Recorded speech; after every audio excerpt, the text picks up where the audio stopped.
दोस्तों PDA India YouTube मंच पर आपका हार्दिक स्वागत है। मैं कुमार विवेक। बहुत बड़ी खबर आ चुकी है उत्तर प्रदेश की राजनीति को लेकर और उत्तर प्रदेश की जानी मानी पार्टी यानी समाजवादी पार्टी को लेकर। समाजवादी पार्टी इन दिनों 2027 के विधानसभा चुनावों को लेकर लगातार तैयारियां कर रही है।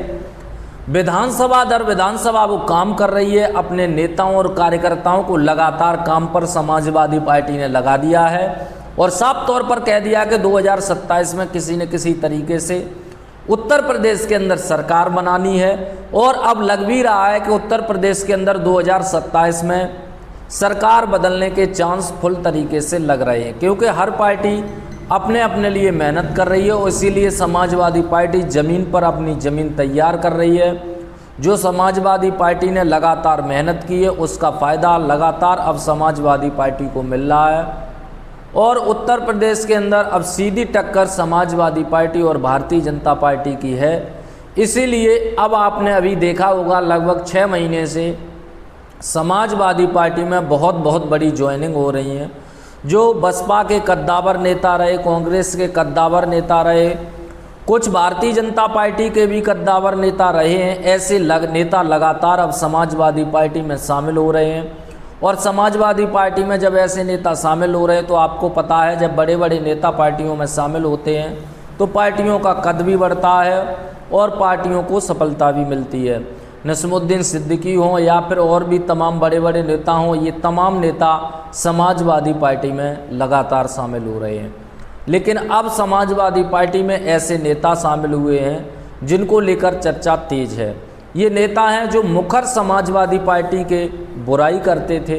ये ऐसे नेता हैं लगातार समाजवादी पार्टी की बुराई करते रहे हैं और ये बसपा के चिंतक माने जाते हैं। हालांकि ये बसपा पार्टी में भी रहे हैं और दलित चिंतक माने जाते हैं। अब इन्होंने अपनी गलती मानते हुए और अपनी गलती स्वीकार की है और ये अखिलेश यादव के सामने समाजवादी पार्टी में शामिल हो गए हैं। ये दलित चिंतक थे और बसपा की खुलकर बड़ाई करते थे, बसपा के साथ रहते थे, बिना किसी पद बिना किसी लालच के ये बसपा के लिए कार्य करते थे और कहते थे कि बसपा ही एक दलितों की पार्टी है। लेकिन अब ये भी जिस तरीके से बसपा कमज़ोर हुई है और बसपा पीछे जा रही है तो इन्होंने भी अब समाजवादी पार्टी का दामन थाम लिया है और ये समाजवादी पार्टी में शामिल हो गए हैं। इनका नाम है डॉक्टर एमएच खान। आपने देखा होगा इनको, ये टीवी चैनलों पर लगातार वाइट देते हैं, लगातार दलित चिंतक के रूप में देखे जाते हैं।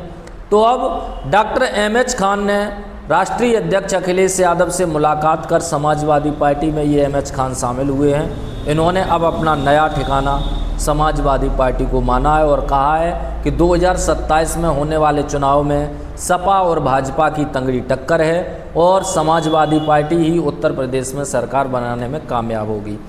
तो अब उत्तर प्रदेश के अच्छे नेता लगातार समाजवादी पार्टी में शामिल हो रहे हैं और इसीलिए अब एमएच खान भी समाजवादी पार्टी में शामिल हो गए हैं और ये अब टीवी पैनलिस्ट में समाजवादी पार्टी का प्रचार करेंगे और समाजवादी पार्टी की तरफ से टीवी शो में दिखाई देंगे, इसके लिए अपनी राय रखेंगे। वहीं एमएच खान के सपा में आने से सपा और मजबूत होगी। आप लोगों की क्या राय है कमेंट में ज़रूर बताएं। चैनल पर नए हैं तो चैनल को सब्सक्राइब कर लें। धन्यवाद।